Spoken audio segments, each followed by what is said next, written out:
ꯌꯨꯝꯗꯒꯤ ꯃꯄꯥꯟ ꯊꯣꯛꯇꯅ ꯃꯆꯤꯟ ꯃꯧꯄ꯭ꯋꯥꯅ ꯂꯩꯅꯥ ꯀꯌꯥꯒ ꯂꯣꯏꯅꯅ ꯂꯩꯔꯝꯕ ꯊꯦꯡꯅꯔꯦ꯫ ꯊꯧꯕꯥꯜ ꯗꯤꯁꯇ꯭ꯔꯤꯛꯀꯤ ꯃꯅꯨꯡ ꯆꯟꯕ ꯋꯥꯡꯖꯤꯡ ꯋꯥꯡꯈꯩꯗ ꯂꯩꯕ ꯃꯆꯤꯟ ꯃꯧꯄ꯭ꯋꯥꯅꯤ꯫ ꯇꯈꯦꯂꯝꯕꯝ ꯁꯣꯔꯣ ꯑꯦꯂꯥꯏꯁ ꯁꯣꯔꯣꯗꯨꯅꯤ ꯆꯍꯤ ꯍꯨꯝꯐꯨ ꯑꯃꯗꯤ ꯃꯧꯄ꯭ꯋꯥ ꯅꯨꯄꯥ ꯁꯨꯕꯥꯁ ꯆꯍꯤ 94ꯅ ꯆꯍꯤ ꯀꯌꯥꯒꯤ ꯃꯃꯥꯡꯗꯒꯤ ꯌꯨꯝꯗꯒꯤ ꯃꯄꯥꯟ ꯊꯣꯛꯇꯅ ꯌꯥꯝꯅ ꯐꯤꯕꯝ ꯆꯥꯗꯕ ꯃꯑꯣꯡ ꯑꯃꯗ ꯂꯩꯅꯥ ꯀꯌꯥꯒ ꯂꯣꯏꯅꯅ ꯂꯩꯔꯝꯕ ꯊꯦꯡꯅꯔꯦ꯫ ꯃꯄꯥन थोखरगा मियाम तिनरगा फत्तबा चिंजाक चासिल्लकदरा खंदुना मौपा नुपा सुभाषटी मसेना मपान थोगंदबा मसेना थबक चलबसु युमगे थोंगलोन सिंदुना थमलंबा मरमना मसम मकोय खुजिन अमता कक्तना लेरंबदगे ngasiदी social and cultural development centre SOCDEC Wangjing वांगखैगे मेंबर सिंगना मसम कक्थत पिदुना इमुंग अदुगे फिबम यंगसिनबा हौख्रे। मफम अदुदा चतुना मचिन मौपा अनि अमदे क्लब की मियोइसिंग उनरुबदा मचिन मौपा अनिगे हिंगनबगिदमक कोइसा चतुना होनजरंबा मचे तखेलंबम सोरो एलाइस सोरोदोनी ngasiदी मीना अमखक्तंग नारकबदा पेनरबा लैनासिंग किडनी लिवर अमदी तोंगान तोंगानबा लैना कयागा लोइनना फमुंगदा लेहौबा थेंगनरखे WT न चिंगबा सापोर्टसिंग अफंग अफंग बचादुना मचिन मौपाना अनाबा खांगदुना फिबम चादना लेरंबा अदु ngasiदगी नुमित मरी मंगानिगे ममांगदगे मचिन मौपवानिगे अयुक अमसुंग नुमिदांगी चानबा चाकसिंग क्लब की मेंबर सिंगना पाली खाइदोंनदुना पिजा पिथक तौदुनु लैरे। SOCDEC क्लब की प्रेसिडेंट थोंगाम राजेन हाई इमुंग असिगी लैरमलिबा फिबम असिदा क्लब नसु युम असिगी अकोइबगे अमोटपसिंग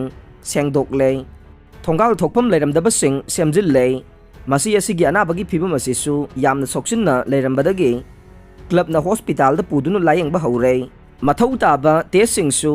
अयाम्बना लोइना तौबा लोइरे अदुमकपु महाकी हेमोग्लोबिन की चांग नेमना लेरंबना मरम ओइरगा ई कापत्रगदी हिदाक थाबा ngamloi हाइरकबदगे क्लब की मेंबर सिंगना ई पीदुना कामनबा थौरांगसु तौबा लोइरे। मसिन मौपवानिना पिकलिंगैदा मखोइगी अपोकपा पोकपी लैखिद्रे मसीदसु नदना इबे याई कौबी मखोइगी मसे अमसु ngasiदगी चही 15 रोमगे ममांगदा लैखिद्रे। हौजिक लेहौरिबा सोरो अमदे सुभाष मखोय अनि हानदगे कोकी ओइबा अनाबसु लैरखे कोकी ओइबा प्रॉब्लम लैतबा से मखोयगी लैखिद्रबा मसे इबे याई खक्तने महाक्ति महिगी थाकसु BA फाउबा तमलमखे मखोयगी इमुंगी मियोइसिंग मथंग मथंग लैखिदबा सिदगे मचिन मौपवागी वाखल हेना सोक्सिनखिबा अमदे मिया मरक्ता पुनिंगदबा मयाम असिना ngasi फाउबा मचिन मौपवाना